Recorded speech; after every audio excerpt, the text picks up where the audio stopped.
ఓటుకి సింపతికి సంబంధం ఏంటి? అమెరికా ఎలక్షన్స్ చూడలో మొన్న ఎంత బాగా ఎన్నుకున్నారు.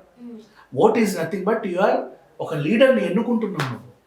ఆ లీడర్ని ఎందుకు ఎన్నుకోవాలంటే నీ ఇంటి ముందు డ్రైనేజ్ వెళ్తుంది, ఓకేనా?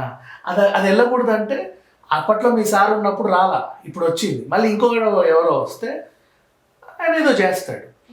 నువ్వేం చేసావు? తీసుకెళ్ళి సునీతకి చెప్తావు డ్రైనేజ్ పొంగింది, తలుపు కొట్టి ఆమె చూసుకుని కేసీఆర్ గారు డ్రైనేజ్ పొంగింది అంటున్నారు, ఏం చేయమంటారు? అవునా, ఎక్కడ? ఫలానా చోట, ఫోటోలు పంపు నాకు. పంపించేశాడు. ఈ ప్రభుత్వం డ్రైనేజీలు పొంగిస్తుంది అని ఆయన కొట్లాడతాడు. ఈ పొంగే డ్రైనేజ్ పొంగుతానే ఉంటుంది, ఇది ఎప్పుడు ఆగుద్ది? నీకు కావాల్సింది అది ఆగడ కదా, దానికోసం కొట్లాట కాదు. అది ఆగాలి అంటే నెక్స్ట్ ఇంకొకరిని ఏమన్నా నేను ఆ ఏరియా మీద పట్టున్నోడిని, ఈయనకుంది. నెక్స్ట్ ఈ ముగ్గురు వాళ్ళకి మాట్లాడుడే వస్తలేదు. నేను నీకు 2-3 ఎగ్జాంపుల్స్ చెప్పాను గతంలో నేను చూసినవి. మాట్లాడటమే వస్తుంది. నీ ఓటు కూడా నువ్వు అడుక్కోవా?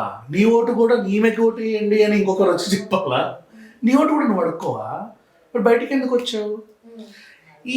ఇవన్నీ చూసిన తర్వాత వాళ్ళని కొంచెం ఎడ్యుకేట్ చేసాం. వాళ్ళు ఎడ్యుకేట్ అవుతుండ్రా లేదా అని చెప్పేసి నెక్స్ట్ 2 సెలూన్ విజిట్స్లో సార్ కొంచెం తేడా మారుతుంది, జనాలు కొంచెం మారుతున్నారు అని చెప్పాడు. నెక్స్ట్ కమ్మ సంఘంతో వెళ్ళాం. మేము ఖచ్చితంగా ఆమెకే వేస్తాం, ఎందుకంటే మా వాళ్ళు. అమ్మ తల్లి, మీ వాళ్ళు కాదో నీకు అనవసరం, తర్వాత సంగతి. ఎన్నుకుంటున్నావు నువ్వు ఒకరిని, మీ వాళ్ళు అంటే నీకేమన్నా చీరో సారో పెట్టు, అంత మళ్ళీ ఓటేస్తానంటావేంటి? పోనీ ఆమె మీ ఇంటికి వచ్చినప్పుడు పుల్లో భోజనం పెట్టు, మంచిగా ఇచ్చి పంపు. మీ ఆయనకి రాఖీ కట్టడానికి వచ్చినప్పుడు మంచి గిఫ్ట్ ఇవ్వు. That's all.